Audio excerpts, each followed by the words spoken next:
Social మీడియాలో YSR Congress party కార్యకర్తలపై రాష్ట్ర స్థాయిలో వరుసగా కేసులు నమోదు కావడం పట్ల వైఎస్ జగన్మోహన్ రెడ్డి రాష్ట్ర వ్యాప్తంగా నియమించిన టాస్క్ ఫోర్స్ కమిటీకి సంబంధించి నెల్లూరు జిల్లా టాస్క్ ఫోర్స్ కమిటీకి ఎమ్మెల్సీ పర్వతరెడ్డి చంద్రశేఖర్ రెడ్డి, కావలి మాజీ ఎమ్మెల్యే ప్రతాప్ కుమార్ రెడ్డిని ప్రకటించడం జరిగింది.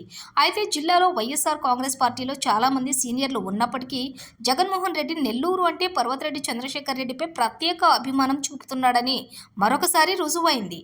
ఇప్పటికే జిల్లా అధ్యక్షులుగా, వెంకటగిరి నియోజకవర్గం అబ్జర్వర్గా అద్భుతంగా విధులు నిర్వహించిన పర్వతరెడ్డికి ఏకంగా నగర ఇన్ఛార్జ్ బాధ్యతలు అప్పచెప్పారు. ఇప్పుడు మళ్లీ టాస్క్ ఫోర్స్ కమిటీ ముఖ్య నాయకుడిగా పర్వతరెడ్డి పేరు ప్రకటించడం విశేషం. జగన్మోహన్ రెడ్డి మనసులో పర్వతరెడ్డికి ఎలాంటి స్థానం ఉందో మరొకసారి తేటతెల్లమైంది. నెల్లూరు అంటే పర్వతరెడ్డి చంద్రశేఖర్ రెడ్డి అనే విధంగా ప్రతి బాధ్యత కూడా పర్వతరెడ్డి చంద్రశేఖర్ రెడ్డికి అప్పచెప్పడం విశేషం. సోషల్ మీడియాలో పోస్టులు పెడుతున్నారు అని కేసులు బనాయిస్తే ఈ కమిటీ అన్ని దగ్గరుండి చూసుకుంటుంది.